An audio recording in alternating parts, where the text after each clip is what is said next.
Hello, lovelies. Today is Wednesday. We're halfway through the week. Today's meditation touched on self-trust and what that actually means, and how by building self-trust, we actually learn what it's supposed to be to trust another. Like little things, right? Like someone saying they'll do something and they don't. And they say, trust me, we'll do it, we'll get it done. In the back of your mind, you do let go and you trust that, right? But have you built up trust in yourself first? You know, if we tell ourselves every morning, I'm going to drink a glass of water before I have coffee, before I have anything else. Do we do it every morning? You said it to yourself, so you made that contract, right? I will, blah, blah, blah. But if you can't maintain your own agreements, your subconscious starts to not even trust yourself. I will, I don't know, get up early so I can journal, say, and we don't do it. Make my bed, drink more water, exercise more. All these little things that we tell ourselves, that we make agreements with. Oh, I'll do it tomorrow. I'll do it tomorrow. But then we don't. And then when someone else tells us, trust me, and they don't do something and you blow up, the anger is just insane. It's because there's been a buildup of lack of trust in yourself and your actions, and therefore it's a trigger. So let's see what today's cards have to say about maybe our triggers, maybe our self-trust and follow through. 222 on the clock. Let's do this. What does Spirit need to tell us about our own self-trust and follow through?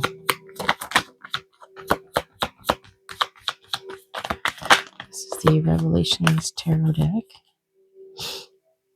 A lot of cards are landing sideways, and I'm going to read them out sideways. There's a Three of Wands energy that's coming in on the side. So the Three of Wands is all about executing, planning, celebrating, and collaborating with your passions, things that light you up, right? We've got the Seven of Cups. We've got Death in transition as well here. We've got the Ten of Wands, Ten of Swords, sorry, Knight of Pentacles, and the Nine of Cups. So we've got some 9-9 energy here. Nine of Cups, your wish fulfillment, things are coming through. Now, again, this energy is coming through with this transition. You're not letting something die. There's something that's not being allowed to transition. I love this card because it represents on top, we've got Kali Ma. She's this, I'm not sure the origins, so bear with me here. But she is the deity that comes through with the to do the things we need done, cutting ties with someone or cutting bad habits. She's the one that scares off all those negative things in our life in order to cut through the BS, I guess you could say, and get to you. She's a fierce protector and defender. She might not look all that beautiful as far as representations, but when she's coming in to do the chopping, no, she's got her game face on. She's got her warrior presence, right? And Death in reverse allows for rebirth. Like this, we need to cut stuff. This way, we need to allow the birthing of. In transition, it's like we're hesitating. We're not quite sure. Now, there is a lot of the Ten of Swords is plagued minds, right? Like the swords are all about the mind.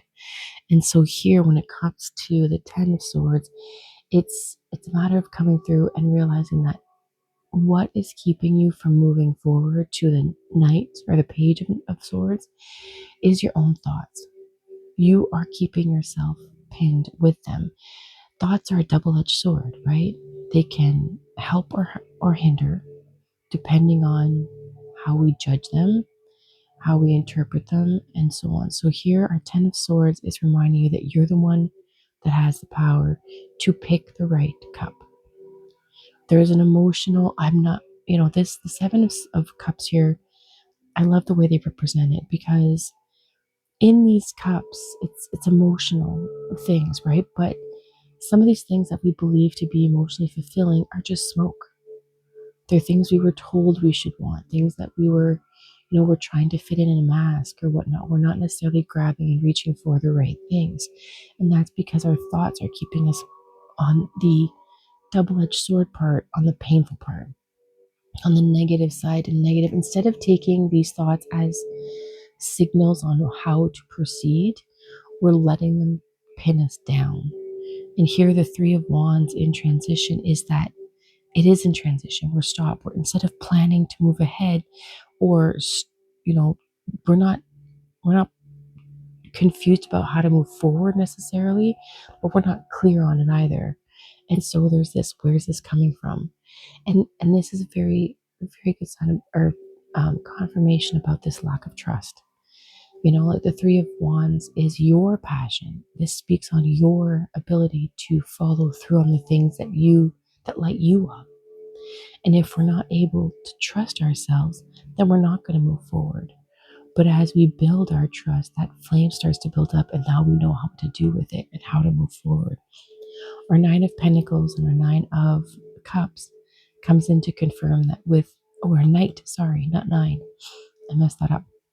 This is perfect. Knight of Pentacles is better than a nine, only because he's the slow and steady. As you can see, he's not on his horse. The horse is with him, waiting for his lead, waiting to know, how do I proceed? How do we move forward with this? You have to have a clear mind, and this Ten of Swords is coming in, and this is the hesitation on moving forward with your passions, because we're not letting go. We're not cutting those things that no longer serve us, and we're not allowing for that, which is not allowing for that rebirth, that new beginning to start. And so here the Ten of Cups is saying, with the Ten of Swords, to come through and feel your way through it. You've got to feel these things, feel them, adjust them, and then pull them free, right? These are all different swords. They're all different thoughts that are plaguing and hurting. And here on the reverse side, with the pose that he's taking with this fighting back, right? These swords are these are his swords, and now he knows, he, she, there's no gender here, obviously. But there is this acknowledgement. Instead of this release and feeling, see how it's like a given up. I let go. I can't do anything about it. And here the figure is saying, you know what? This is my birth. I gotta fix this. These are my thoughts I have to control. And the Ten of Cups is saying, to help you with that is to feel your way through it, to allow for the intention of the life you want to have to filter through, and let that be what helps you decide which sword needs to go, which one needs to stay, and which cup to pick from the next round. But this all comes from a place of, you need to trust yourself, building little habits, going back and thinking on, what little habits can you start now that will fulfill and remove these swords and fulfill your dreams, right? The Ten of Cups or Nine of Cups is wish fulfillment and so on, right? So now it's a matter of going through and realizing, just start with little things, going back to making your bed every morning. If you can do that for a week, then you're building that self-trust and follow through in the things that you do. I'll just take a quick card here, see if there's anything else that wants to come through. Okay, we've got some Seven of Wands in reverse. Yeah, so that's questioning. And the Two of Swords. The Two of Swords is coming in to say, you got to make a choice. You got to find your balance. Focus on what's in front of you. Don't pay attention to what's going on around, because you're going to lose your footing, right? So now it's a matter of going through, making this choice for yourself. And I mean, here it's also a matter of studying each thought individually, right?